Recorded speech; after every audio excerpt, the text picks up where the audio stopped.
Բարև ձեզ։ Ամենայն հայոց կաթողիկոսի վերաբերյալ քրեական գործով դատական նիստ է նշանակվել։ Պատմական ամոթի եւ խայտառակության օրեր են մեկնաբանվում մեր ժամանակները։ Մասնագետներն իրենց հերթին ահազանգում են, որ փաստորեն Հայաստանի Հանրապետությունը դատարան է կանչում ամենայն հայոց հայրապետին ոչ թե որպես քաղաքացի որևէ հանցան գործած լինելու մեղադրանքով, այլ հենց որպես ամենայն հայոց կաթողիկոս լինելու եւ որպես ամենայն հայոց կաթողիկոս գործելու համար։ Տաղավարում հյուրընկալել ենք Զաքարիա եպիսկոպոս Բաղումյանին, Աստված օգնական սրբազան։ Աստված պահապան ձեզ։ Ծանր ժամանակներ են հայ հոգեվորականի համար։ Պատասխանատու, հետաքրքիր եւ ոգեշնչող։ Ընդհանրապես ժամանակները գրեթե նույնն են եւ ամեն եկեղեցական իր ժամանակի մեջ ապրելով պիտի հաղթարի տվյալ ժամանակի մարտահրավերները։ Եվ հետաքրքիր է սա էլ մեզ բաժին ընկած, այսպես ասած, պատերազմն է, չենք կարող խուսափել այս պատերազմից, կամ պիտի այս մարտահրավերները ընդունենք եւ համբերատարության, պատասխանատվությամբ հաղթահարենք, կամ մենք կարող ենք նաեւ տեսնել մեր եկեղեցու կազմաքանդումը։ Բայց այս ամենը նաեւ մեզ համար հետաքրքիր ժամանակներ են, որովհետեւ նաեւ ինքնաբացահայտվում են եւ հոգեվորականները եւ աշխարհականները եւ մենք տեսնում ենք, որ մի հերավոր մի գյուղում ծառայող քահանան շատ ավելի մեծ նվիրյալ է, քան այն բարձրաստիճան հոգեվորականը, որ այսօր բարեփոխիչ է անվանվում։ Սրբազան հայր, սովորաբար ես մասնագետներին եմ հղում անում, մասնագետները, իրավաբանները շեշտում են, որ սա նաև սահմանադրական կարգի տապալման դրվագ է, այսինքն Հայաստանի Հանրապետության ժողովրդավարությանը մեծ հարված է, որովհետև այս քրեական հետապնդումներն ու քրեական գործերը պետությանը եկեղեցու ներքին գործերին չմիջամտելու սկզբունքն են խախտում, որը սահմանադրական սկզբունք է։ Եկեղեցաբանորեն փորձենք հասկանալ, ինչ է նշանակում եկեղեցու ներքին գործեր, եկեղեցու ներքին կյանք եւ այս դատավարության հիմքում դրված մեղադրանքը, որքանով է եկեղեցու ներքին գործ։ Այս դատավարությունը մեր նորանկախ հանրապետության ամենաամոթալի էջերից մեկն է, երբ առաջին քրիստոնյա ազգը դատում է աշխարհասփյուր հայաստանյաց առաքելական եկեղեցու առաջնորդին եւ մյուս սրբազաններին։ Սա ոչ միայն հակասահմանադրական, այլ նաև հակաիրավական եւ որևէ աղերս չունի օրենքի հետ։ Եվ տեսեք Հայաստանի Հանրապետության եւ հայաստանյաց առաքելական Սուրբ եկեղեցու հարաբերությունների մասին այս օրենքի ուրեմն երկրորդ հոդվածի երկրորդ մասով Հայաստանի Հանրապետությունը ճանաչում է հայաստանյաց առաքելական Սուրբ եկեղեցու ինքնակառավարումն իր նվիրապետության սահմաններում։ Ավելի պարզ ասած, որ օրենսդրական երաշխիքների այս պայմաններում պետությունը պարտավոր է հարգել եկեղեցու ինքնավարությունը, կանոնական ընթացքը եւ այլն։ Եվ խառնվել, միջամտել եկեղեցու ուրեմն ներքին կյանքին, օրինակի համար որոշել թե ով է առաջնորդ, ով առաջնորդ չէ, ով կարող է կարգալույց անել, սա արդեն նաև միջազգային օրենքների խախտում է, որովհետև կան նաև մարդու իրավունքների եվրոպական դատարանի նախադեպային որոշումներ, եւ որ հստակվել է, որ չի կարող պետությունը խառնվել եկեղեցու ինքնավարությանը։ Եվ մենք տեսնում ենք բացարձակ կոպիտ միջամտություն մեր պետության կողմից եկեղեցու ներքին կյանքին։ Այնինչ ամենայն հայոց կաթողիկոսը իրացնում է իրեն վերապահված իրավունքը։ Այսինքն վեհապարին դատում են այսօր ոչ թե նրա աշխարհական լինելու համար, այլ հենց նրա համար, որ ինքը իբրև հոգևորական, իբրև առաջնորդ հայ եկեղեցու իր իրավունքն է կատարել եւ այդ սահմաններում իր լիազորությունների որոշակի որոշումներ ընդունել, որոնք որ կապ չունեն աշխարհիկ պետության հետ եւ մեր հարաբերությունների հետ քաղաքացի իրավական։ Իհարկե, որովհետեւ որևէ մեկին վնաս չի հասցվել կամ այո, տեսեք, ամենայն հայոց կաթողիկոսի իրավունքն է եպիսկոպոսներ ձեռնադրել, առաջնորդներ նշանակել, առաջնորդների հանել, փոփոխություններ կատարել, վարչական եւ այլն։ Սա իր բացարձակ իրավունքն է։ Եվ եթե ինքը իր իրավունքը կատարում է, ուրեմն ընդհակառակը պետք է ուրախանալ, որ հայոց հայրապետը իր լիազորությունների ծիրում է։ Եվ այստեղ որևէ աշխարհիկ պետության կամ մարմին ինչ որ իրավական չի կարող միջամտել, ասել այս մեկը առաջնորդ է, այս մեկը առաջնորդ չէ էլի։ Հերոստատիտողներին հիշեցնենք, որ մեղադրանքի հիմքում խոչընդոտելն է դատական ակտին, իսկ դատական ակտը վերաբերում է մեկ բառով ասած եպիսկոպոսներից մեկին պաշտոնից զրկելու եւ կարգալույծ անելուն։ Այո։ Այսինքն հայոց կաթողիկոսը մեղադրվում է եպիսկոպոսի կարգալույծ անելու մեջ։ Տեսեք, Հայաստանի Հանրապետություն, որին հենց ինքն էլ ձեռնադրել է եպիսկոպոս։ ոչ միայն եպիսկոպոս, այլ նաև աբեղա։ Եթե չենք ճանաչում այս կաթողիկոսին, նշանակում է այդ տվյալ մարդը ընդհանրապես հոգևորական չէ։ Տեսեք, Հայաստանի Հանրապետությունում ներկայացված հայաստանյան առաքելական Սուրբ Եկեղեցու կանոնադրությունը, որը հաստատված է համապատասխան մարմնի կողմից, այնտեղ սևով սպիտակի վրա գրված է նաև Վեհափար Հայրապետի լիազորությունները, իրավասությունները, եւ այնտեղ շատ հստակ գրված է, որ նշանակում է առաջնորդ, ազատում է առաջնորդ, հարկեղած դեպքում դուժ է նշանակում, ծայրահեղ դեպքում կարգալույծ է անում, այսինքն այդ ամենին չկա։ Եվ երբ որ վերցնում են, ասենք օրինակի համար այդ կանոնադրության ինչ որ մի կետը եւ տարփողում են, բայց չէ որ կանոնադրությունը ունի նաև այլ կետեր, եւ այդ մյուս կետերում շատ հստակ ձևակերպված է ամենայն հայոց կաթողիկոսի իրավասությունները եւ ամենայն հայոց կաթողիկոսը որևէ բան չի կատարել իրեն վերապահված լիազորություններից դուրս։ Հիմա պատկերացրեք, ասենք ամենայն հայոց կաթողիկոսը ինձ նշանակի ինչ-որ մի թեմ կամ ինչ-որ մի պաշտոնի եւ ասենք հանկարծակի պետական մարմինը որոշի չի ասի, Զաքարիա Սրբազանին ճիշտ կլինի նշանակել այսինչ պաշտոն։ Չի կարող դա լինել, սա աբսուրդի ժանրից է, որովհետեւ նաև մենք ծիծաղի առարկա ենք դարձել միջազգային հանրության մեջ, որտեղ մարդիկ նայում են, հետևում են։ Ի վերջո ամենայն հայոց կաթողիկոսը, հայոց եկեղեցու ընդհանրական հայրապետը նաև խորհրդանիշն է այդ միության, մեր եկեղեցու եւ մեր եկեղեցին չի սահմանափակվում միայն Հայաստանի Հանրապետության սահմաններով։ Այսինքն պատկերացնենք իրավիճակ, որ Աբսալիայի հայոց թեմի առաջնորդին կարգալույծ է անում կաթողիկոսը կամ պաշտոնից զրկում է, Ավստրալիայի պետության դատարանը կարող է դատի տալ կաթողիկոսին։ Չի կարող։ Կարող ենք այդպիսի բան պատկերացնել։ Չի կարելի, անգամ եթե անգամ, չգիտեմ, անգամ հարբած վիճակում լինես, ինչ որ դեղեր ընդունած լինես, չես կարող նման բան անել, որովհետև շատ հստակ ձևակերպված է եկեղեցու պետության անջատումը,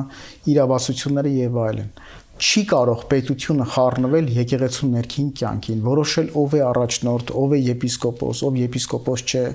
եւ այլն։ Ընդ որում ոչ միայն հայ եկեղեցում։ Այո, որովհետեւ այս խնդիրները եղել են օրինակի համար նաեւ Բուլղար եկեղեցու ներսում եւ կա նախադեպային որոշում, որտեղ հստակ ասվեց, որ պետությունը իրավունք չունի խառնվելու եկեղեցու ինքնավարությանը։ Եվ տեսեք այս դատական գործընթացը, եթե ինչ որ մի պահի հասնի օրինակի համար մարդու իրավունքների եվրոպական դատարան, բնականը լինելու է խայտարակ որոշում ընդդեմ մեր պետության։ Իսկ ինչու հասցնել դրան, որտեղ հստակ է, չէ՞ որ չի կարող եվրոպական դատարանը, որտեղ խղճի ազատությունը եւ կրոնական ազատությունը հռչակված է որպես հիմնարար սկզբունք, իր այդ սկզբունքին հակառակ մի բան անել։ Եվ տեսեք, շատ մանիպուլյացիաներ են տեղի ունենում, փորձում են մարդկանց ինչ որ տեղեկատվություն տալ, որը չի համապատասխանում իրականությանը, այնինչ նայում ենք շատ ամեն ինչ շատ պարզ է։ Ամենայն հայոց կաթողիկոսը իբրև հայաստանյան առաքելական Սուրբ Եկեղեցու առաջնորդ իրացրել է իր լիազորությունը եւ համապատասխան ուրեմն գործողություններ է կատարել։ Տեսեք, Մասյացոտնի թեմի առաջնորդի փոփոխության պահանջը եկել է հենց այդ թեմի քահանաներից։ Քահանաներն են դիմել եւ Վեհափար Հայրապետին ներկայացրել են իրավիճակը, այն բռնաճնշումները եւ ոչ կանոնական իրավիճակը, որ գոյություն ունի թեմում եւ Վեհափար Հայրապետը խորհրդակցելով Գերագույն հոգևոր խորհրդի անդամների հետ, եկեղեցական ժողովական մարմինների այլ անդամների հետ որոշում է ընդունել տվյալ եկեղեցու առաջնորդին հետ կանչել Մայրաթոր Սուրբ Էջմիածին այլ պաշտոնի նշանակելու համար։ Այսինքն որևէ ինչ որ մի սարսափելի բան չկա։ Եկեղեցու կյանքում նմանատիպ բաներ շատ են լինում։ Այս մեկին նշանակում են, մյուսին հանում են, տեղափոխություններ են կատարում եւ այլն, բայց այս բոլոր լիազորությունները տրված են ամենայն հայոց կաթողիկոսի եւ ինքը կարող է որոշել, որ ով պիտի լինի այս թեմի առաջնորդը, եթե նրանք չեն ընտրվում։ Կան նաեւ մենք թեմեր ունենք, որտեղ առաջնորդը ընտրվում է, այս դեպքում ամենայն հայոց կաթողիկոսը հաստատում կամ չի հաստատում տվյալ ընտրությունը։ Բայց այնտեղ, որտեղ չկան այս նույնիսկ այդ դեպքում իրավասու է չհաստատել։ Այո, իհարկե։ Ընտրությունը։ Այո, եղել է որ դեպքեր են եղել, օրինակի համար ներկայացվել են տեխնացուներ, որոնք պետք է եպիսկոպոս ձեռնադրվեին, բայց Վեհապար Հայրապետը եւ նաեւ Գերագույն հոգեվոր խորհրդի այլ անդամներ դեմ են արտահայտվել որոշակի բաներից ելնելով, այսինքն ի վերջո մեր եկեղեցին ի տարբերություն շատ եկեղեցիների շատ ավելի ժողովական է, շատ ավելի դեմոկրատ է, գուցե նաև չափազանց դեմոկրատ, որովհետև տեսեք, ամենայն հայոց կաթողիկոսին ընտրում է ազգային եկեղեցական ժողովը, որի անդամներից մեծամասնությունը աշխարհականներ են։ Չկա որևէ եկեղեցում, որ այսպիսի բան լինի։ Օրինակ Հռոմի Պապին ընտրում է կարդինալների այդ կոնկլավը, բայց մեր եկեղեցում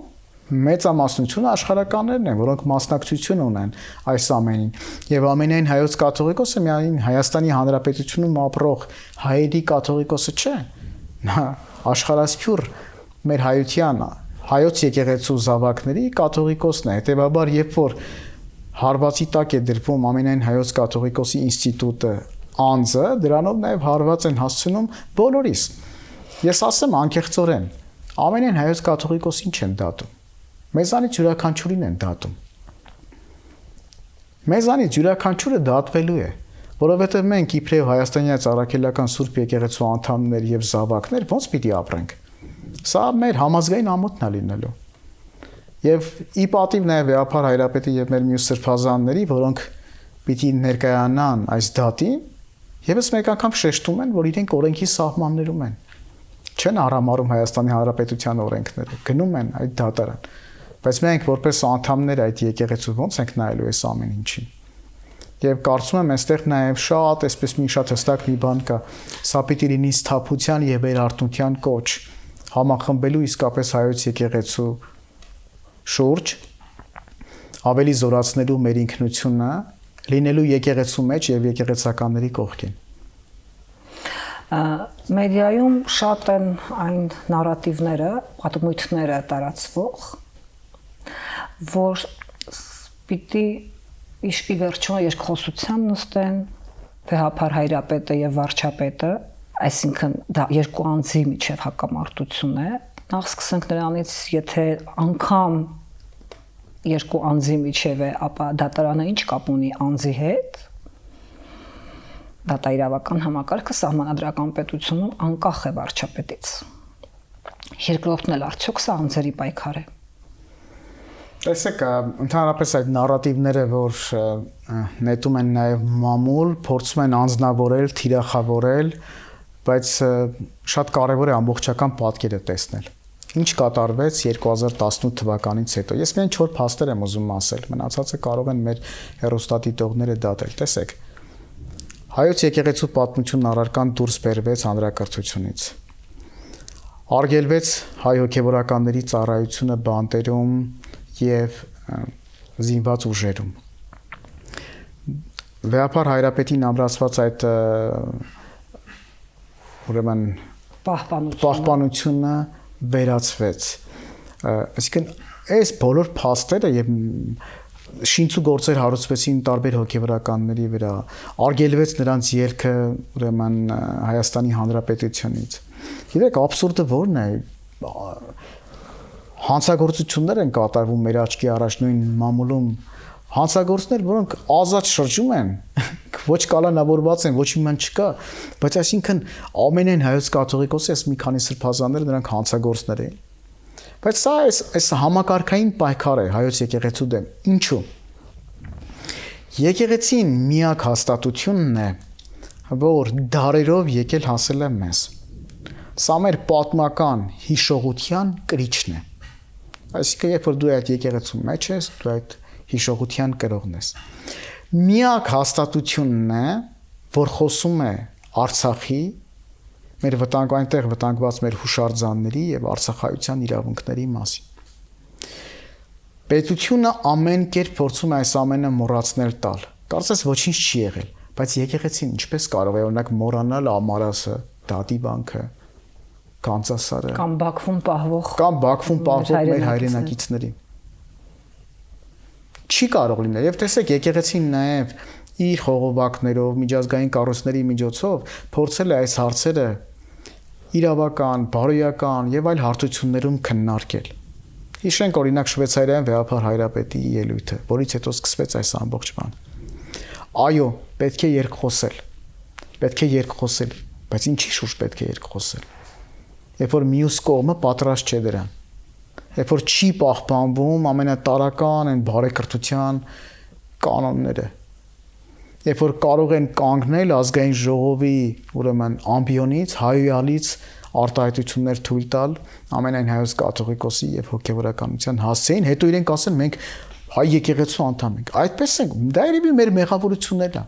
Մենք լավ չենք կրթել այս։ Իրենց պատկերացումը հայ եկեղեցու անդամության տարբեր է։ Բայց մենք տեսնում ենք, որ այստեղ անձի խնդիր չէ։ Այո, գուցե մտածում էին, որ կարող են ինչ-որ բաներ անել, վախեցնել եւ ամենայն հայոց կաթողիկոսը պիտի թողներ գնար։ Ես անձնապես նման եկեղեցում չէի ուզենա լինել, եթե իմ հայրապետը այդպեսին լիներ։ Բայց մենք տեսանք, որ հայոց հայրապետը մնաց, անկախ բոլոր ասեկոսեներից, չգիտեմ, այդ նարատիվներից, պատմություններից, բայց մնաց։ Եվ իր համբերատարությամբ, իր արիությամբ դարձավ նաև օրինակ մեզ հոգևորականներիս համար։ Ընտրություն միշտ կա, ընտրության հնարավորություն ունեցել են բոլորը։ Մի մասը հոգևորականների նախընտրեց հալածվել, պախարակվել, բանտերում անցկացնել, մի մասներ իրենց անձնականը գերադասեցին ամեն ինչից եւ դարձան եկեղեցու բարեկարգիչներ։ Սա է պատմությունը։ Բոլոր մարդիկ, բոլոր հոգևորականները ունեցել են։ Այցելել են ամեն հոգևորականի բնակավայր, խոսել են բոլոր հոգևորականների հետ, փորձել են համոզել եւ այլն եւ այլն։ Բայց ի վերջո, տեսեք, մենք անցողիկ մարդիկ ենք։ Իսկ համոզել քաղաքական իշխանության կամ պետական իշխանության ներկայացուցիչներ, ընկերների միջոցով, ուժային կառույցների միջոցով եւ այլն, տեսեք, ամեն ինչ արեցին, անգամ այնտեղ մտան, որ փորձեցին սրբագրել Սուրբ Պատարագի սրբազան, ուրեմն տեքստը, բնագիրը։ Բայց դա էլ տեսան, որ չի լինելու։ Այսօր հայաստանյան ծառաքելական Սուրբ եկեղեցու հոգևորականության ճնշող մեծամասնությունը կանգնած է Մայրաթոր Սուրբ Էջմիածնի կողքին եւ հայոց հայրապետի հետ է։ Չի կարող այլ բան լինել, որ մեկ-մեկ ինձ հարցնում են, ասում են, դուք ինչ օրինակ ստատուսներ չեք գրում ամեն օր վեհապարի հետ, որ իր հետ եք եւ այլն։ Ինձ համար սա աբսուրդ է։ Եթե ես իմ հայրապետի հետ չեմ, իմ հոր հետ չեմ, ել ինչ գործ ունեմ այդտեղ։ Պատկերացրեք, ընտանիքում լինում են եւ լավ զավակներ եւ նաեւ ապօրինի զավակներ, այսպես որ իրենց լավ չեն պահում։ Հիմա ծնողը երկուսին էլ սիրում է։ Եվ այն զավակներին եւ մյուսներին, եւ փորձում է իրենց ուղղության բերել։ Եվ այստեղ տեսեք, գուցե նաեւ շատ մարդիկ քննադատում են հայոց հայրապետին, որ շատ համբերատար է։ Բայց պետք է հավատալ իր իմաստությանը, իր փորձառությանը, հայոց եկեղեցու ճանաչողությանը, եւ ես կարծում եմ, որ ժամանակին կանոնական դաշտի մեջ որոշումները կայացվելու են։ Բայց նորից եմ ուզում ասել, ամեն մեկը ընտրության իրավունք ունեցել ենք եւ ունենք, այսօր էլ ունենք։ Եվ այստեղ անձերի խնդիր չէ։ Դրված է հստակ այս կառույցը կազմակերպելու։ Եվ տեսեք, իսկ ո՞րն է դրա հեռահար նպատակը։ Ի վերջո, եթե մենք հավատում ենք այդ պատճառին, ինչպես դուք եք ասում, որ կառույցի կազմակերպման դրդապատճառն է հիմքում, ոչ թե որևէ անձի, այս կառույցը խանգարում է։ Ում է խանգարում։ Խանգարում է տարբեր օտար պետությունների, որովհետև այս կառույցը ի վերջո միավորող ուժ է։ Պետություններին թերևս հասկանալի է, պետություններն իրար շատ հաճախ են խանգարում եւ շահերի բախումն անգամ նորմալ է տարբեր պետությունների միջև։ Դրսում հային հայ է պահում մեծամասամբ հայ եկեղեցի։ Մենք ինչ ենք անում Սփյուռքում։ Երկարացնում ենք Սփյուռքի կյանքը։ Քանի դեռ հայերը հայոց եկեղեցու ներսում են, իրենք պահում են իրենց ինքնությունը։ Եվ մեր պատմությունը ցույց է տվել, ովքեր հեռացել են հայոց եկեղեցուց ու ծածվել են եւ այսօր չկան։ Հայոց եկեղեցին խոսում է ցեղասպանության մասին, խոսում է մեր իրավունքների մասին։ Իսկ այսօր ինչ է կատարվում։ Այսօր ամեն ինչ փորձ է արվում անգամ մեր պատմությունը սրբագրելու։ Երկրներ, որոնք պատմություն չեն ունեցել, ստեղծում են նոր պատմություն, մենք մեր ունեցած պատմությունն ենք ուզում մոռանալ։ Եվ ես շատ մեծ ողբերգություն եմ ապրում եւ սա ցավ է, որ մեր հասարակության մեջ այս մոռացության հիվանդությունն է մտել։ Ուզում են մոռանալ ամեն ինչ։ Իսկ այդ մոռացության դեմ կարող է պայքարել մեկ կառույց՝ հայոց եկեղեցին։ Հայ հոգևորականը ո՞նց կարող է չխոսել Արցախի մասին։ Ո՞նց կարող է մոռանալ Գանձասար, Ամարաս, հայոց ցեղասպանության նահատակներ։ Չխոսենք մեր եկեղեցու կամ մեր երկրի առաջ ծառացած մարտահրավերների մասին։ Ինչպես կարող ենք, եթե տեսնում ենք, որ ինչ-որ սխալ ընթացք է, չասենք։ Մենք ի վերջո ես Հայաստանի Հանրապետության քաղաքացի եմ, չէ՞։ Եվ ինձ համար իմ նախնիների երազանքն է եղել ունենալ հայոց պետականություն։ Եվ այսօրվա պետականությունը, այսօրվա Հայաստանի Հանրապետությունը նաև հայոց եկեղեցու եւ մեր եկեղեցականների հայրապետների հենց գործուն ջանքերի շնորհիվ է։ Եվ նորանկախ հանրապետության պատմության մեջ ամեն ինչ արել են դրա զորացման համար։ Մենք ամեն օր աղոթք ենք անում հայոց պետականության զորացման համար, ամրապնդման համար։ Մենք պետությունը չենք ընկալում անձերով։ Չենք ուզում այդ անձնավորված լինի շատ տխուր կլինի, բայց պատմույթ կա, որ ոչ թե անձերով են ընկալում, այլ եկեղեցին որպես ինստիտուտ մրցակից է տեսնում իրեն պետությանը։ Երբեք եկեղեցին չի կարող պետության մրցակից լինել, որովհետև իրենց գործառույթները տարբեր են։ Եթե պետությունը իր տեղում լիներ, ցավալի բան պիտի ասեմ, եկեղեցականները ինչ գործ ունեին, մտնեին պայքարի մեջ։ Մարդկանց փորձեին առաջնորդել։ Այսինքն սա նշանակում է նաև, որ մեր քաղաքական համակարգը չի կայացել։ Բայց սա ահազանգ էր, վերջին ճիճն էր, որ մենք ինչ-որ բաներ ենք գնում։ Եվ ի վերջո տեսեք, բոլորս էլ հասկանում ենք, չէ, որ գլոբալ առումով դեռ աշխարհակաղակական տարբեր իրադարձություններ պիտի լինեն։ Դեռ մեր հարևանները որոշակի պահանջներ ունեն մեզանից։ Ճիշտ է, ամեն կերպ փորձ է արվում այստեղ նաև մեդիայի միջոցով ցույց տալ, որ խաղաղությունը եւ այլն։ Բայց հասկանում ենք, չէ, որ ինչ-որ բաներ է տեղի ունենում։ Եվ այստեղ, եթե պետական այրերը մի քիչ խելամիտ լինեին, այնտեղ, որտեղ իրենք չէին կարող բարձրաձայնել, կարող էր եկեղեցական դիվանագիտությունը բարձրաձայնել։ Եվ այո, պետք է խոսել, բայց խոսելու համար պետք է նաև ստեղծել այդ դաշտը։ Ես կարծում եմ եւ վստահ եմ, որ նաև ամենայն հայոց կաթողիկոսի կողմից եղել են նման ուրեմն քայլեր երկխոսության։ Բայց կարծում եմ, որ հակառակ կողմի գոնե մեկ անձի սևեռումը, մեկ անձի մտածողությունը խանգարում է։ Բայց ի վերջո ինչ որ մի պահի պիտի գա այդ խոսակցությունը պիտի լինի, որովհետև հայոց եկեղեցին մի գանձարան է անհատնում։ Այս գանձարանից, այս իմաստությունից չօգտվել ուղղակի մեղք է։ Եվ կարծում եմ, որ կգա ժամանակ, որ իրենք էլ անդրադարձ կկատարեն։ Անդրադարձ կկատարեն իրենց սխալ ընթացքի հետ կապված։ Անդրադարձ կկատարեն, որ սրանով նրանք ջրհատում են նաև մեր ժողովրդի միասնականությունը։ Եվ նաև Սփյուռքից արձագանքներն ենք տեսնում, որ մարդիկ Սփյուռքում վրդովված են։ Անհասկանալի բան է կատարվում մեր երկրում, սա, չգիտեմ, մղձավանջային ինչ-որ մի բան է, վատ երազել չի։ Սրբազան, դուք իհարկե նշում եք եւ մենք էլ տեսնում ենք, որ հնարավոր չէ հալածանքով ճնշել հոգեվորականին կամ իսկական հավատացյալին։ Եկեղեցու դաստիարակությունը մեզ այդ է եղել։ Բայց եկեք չմոռանանք նաեւ պատմական իրականությունը, որ երբ պետական մեքենայի առջև շատ դժվար է կանգնել, այսինքն փաստացի, ոչ թե հոգեբանական իմաստով եւ հոգեվոր իմաստով, փաստացի մենք տեսել ենք սովետական բռնակարգ, հայ եկեղեցին ամենաշատն է այդ բռնակարգից տուժող եկեղեցիներից մեկը եղել եւ անդառնալի կորուստներ է ունեցել, այսինքն միևնույն է,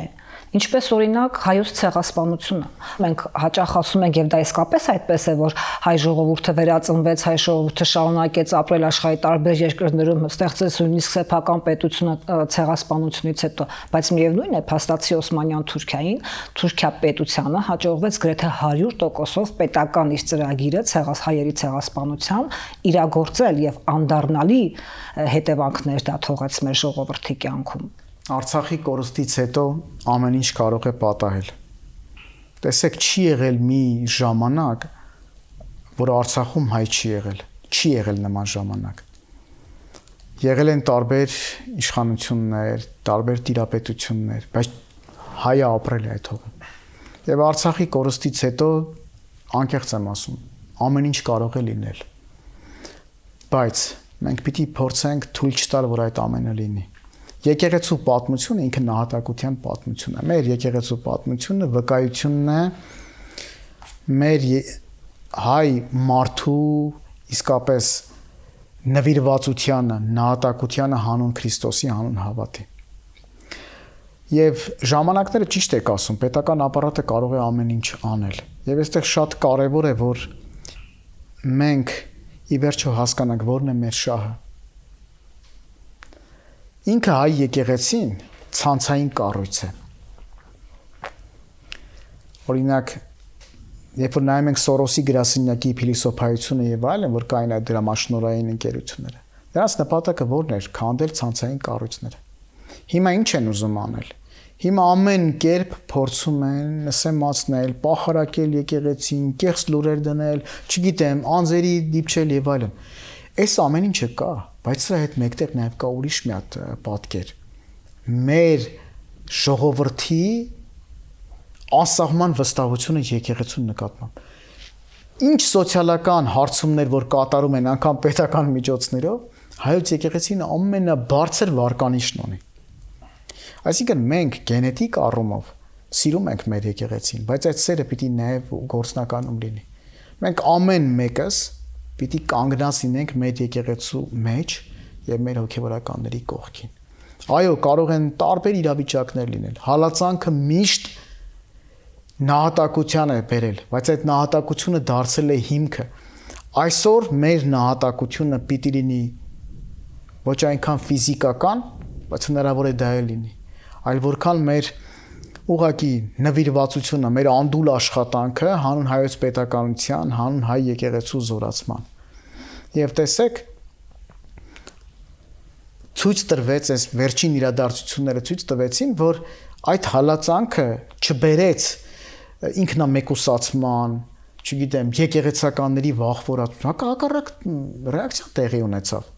Համախմբվեցին, մենք տեսանք եւ քահանաների, եւ սարկավագների, եւ եպիսկոպոսների եւ այլն։ Եվ այստեղ ինձ համար շատ հստակ է, բոլորը ունեցել են ընտրության հնարավորություն։ Եվ այո, շատ լավ կլիներ, որ եկեղեցու նվիրապետական համակարգի մարդիկ, եպիսկոպոսներ, վարդապետներ համախումբ լինեն, բայց ես որպես հայ եկեղեցական, որը մշտապես այս իրադարձությունների կենտրոնում է եղել, ես կարծում եմ, որ մեր հոգեվորականները ցույց տվեցին իսկական քաջությունը, արիությունը եւ հայ հավատքի վկայությունը։ Եվ շատ դժվար է իսկապես պայքարել, մենք չենք պայքարում պետական ապարատի դեմ, բայց մենք փորձում ենք ցույց տալ, որ նրանք սխալ հակառակողմը սխալ ընթացքի մեջ է։ Մենք կարծում եմ դեռ մոտակա ժամանակներում ծանր օրեր են սպասվում։ Ծանր օրեր են սպասվում, որովհետեւ աշխարհակահաղական իրադարձությունները կարող են շատ ավելի արագ, այսպես ասած, ընթանալ, գիտեք, որ կա սահմանադրության փոփոխության պահանջ, կա որոշակի մեր հայրենիքի հողերից էլ ինչ որ հանձնելու, չգիտեմ, այսպիսի գաղափարներ եւ այլն, եւ այստեղ պետք է ամեն ինչ անել, որ հայ եկեղեցին զբաղվի իր հարցերով, խնդիրներով, դատական բաներ։ Կարող է տարբեր մարդկանց դեմել անել, էլի նորից արգելեն ինչ, ամեն ինչ կարող է լինել, բայց պիտի զգոն լինենք, պիտի սթափ լինենք։ Մենք ինչ ենք կտակելու մեր զավակներին, մեր սերունդներին։ Ես միշտ մտածել եմ, Տեր Աստված, մենք այս տարածաշրջանի ամենահին ժողովուրդներից մեկն ենք, ամենահին քաղաքակրթություններից մեկը, բայց մենք ամենաքիչ հողն ունենք։ Ինչու։ Սա կարևոր հարց է, այս ինչու պիտի տանք եւ հասկանանք։ Տեսեք մի օրինակ բերեմ մեր եկեղեցու պատմությունից։ 1441 թվականին Սսից Աթոռը տեղափոխվեց, վերահաստատվեց Մայրաթոր Սուրբ Էջմիածնում։ Միջնադարում 12-րդ դարից սկսած մեր հայրերը, վարդապետներն ու հայրապետները իրենց գրվածներում խոսում էին, որ պիտի վերադարձնել Մայրաթոր Սուրբ Էջմիածին, դրա մեջ իրենք տեսնում էին նաև հայոց պետականության վերականգնումը։ Եվ այդ ժամանակ ինչ իրավիճակ էր Հայաստանում։ Արարատյան դաշտից ժողովուրդը արտագաղթում էր։ Բայց Աթոռի վերահաստատումը Մայրաթոր Սուրբ Էջմիածնում իր բնորանում բերեց նրան, որ մարդիկ համախմբվեցին Մայրաթորի շուրջ։ Այսինքն եկեղեցին ժողովրդագրական պատկեր փոխվեց։ Այսինքն եկեղեցին ոչ միայն հոգեփրկչական առաքելություն ունի, այլ նաև ազգապահպան։ Սա դարերով վկայված է։ Սա մեր եկեղեցու ինքնության մի մասն է։ Անձերը անցողիկ են, բայց մեր եկեղեցին է մնայուն։ Եվ տեսեք, այս առումով նաև այս ինչ որ կատարվում է, նաև պիտի